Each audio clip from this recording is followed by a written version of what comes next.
वेगवेगळ्या संघटनेचे लोक एकत्र येऊन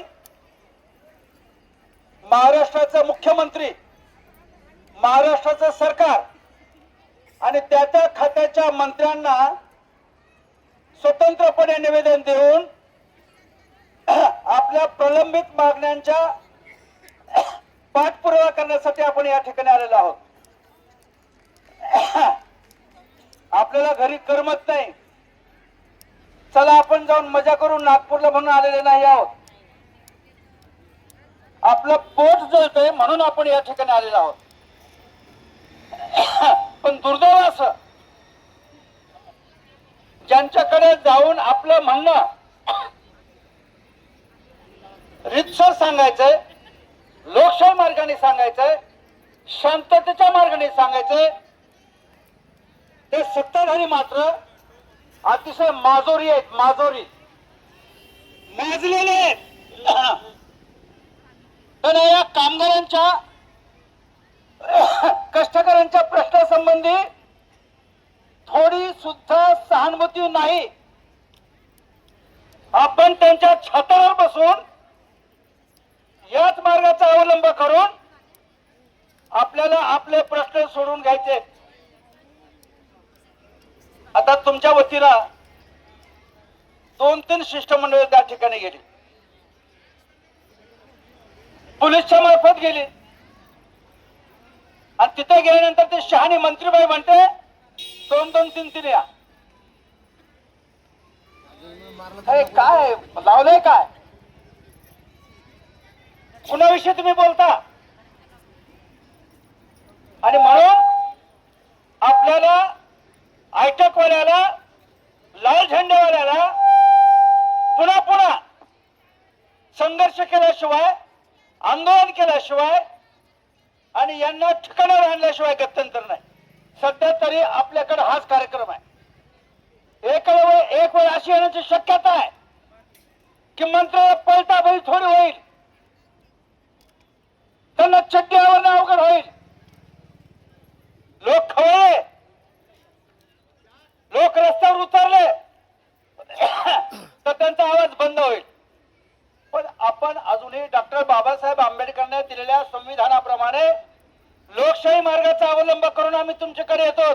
त्याचं भान या मंत्र्यांनी राखलं पाहिजे.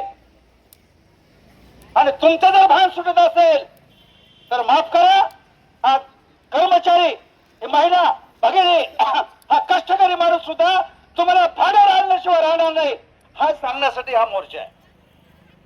मित्र, मी ग्रामपंचायत कर्मचाऱ्यांच्या वतीनं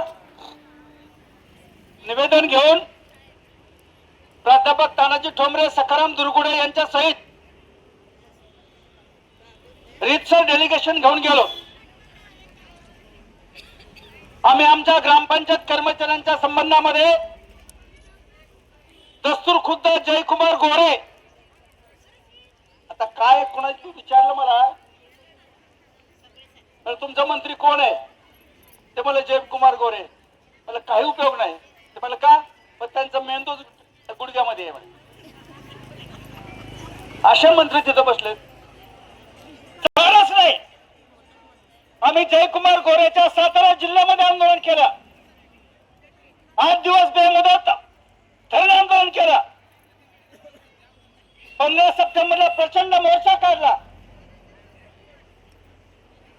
आणि त्याची दखल घेऊन वसुलीच्या जी अट ग्रामपंचायत कर्मचाऱ्याच्या वेतनाशी संबंधित आहे ते रद्द केली म्हणे.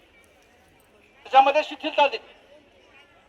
पण वसुली आणि उत्पन्न हे दोन्ही अटी रद्द करा असं म्हटलं होतं. आम्ही त्याची दखल घेतली नाही. आमच्या मागण्या भरपूर आहेत.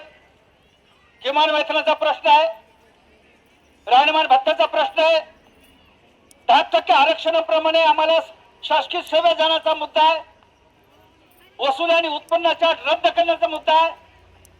जावळकर समितीने आम्हाला क्लास 4 आणि क्लास 3 चा दर्जा देण्याची शिफारस केलेली आहे, ती मागणी मंजूर होण्याचा मुद्दा आहे. या सगळ्या मागण्याच्या संदर्भात आम्ही निवेदन दिलं. हे अधिवेशन फक्त 8 दिवस चालणार आहे देवरावजी, फक्त 8 दिवस,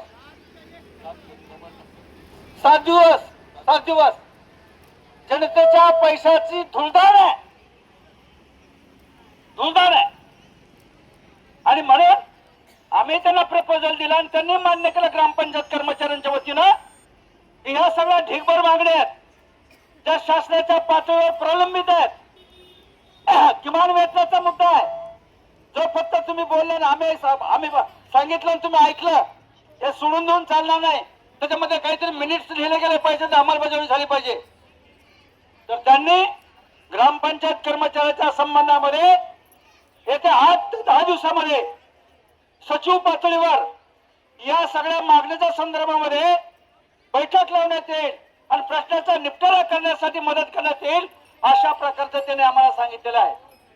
आणि म्हणून आम्हाला तीच अपेक्षा होती.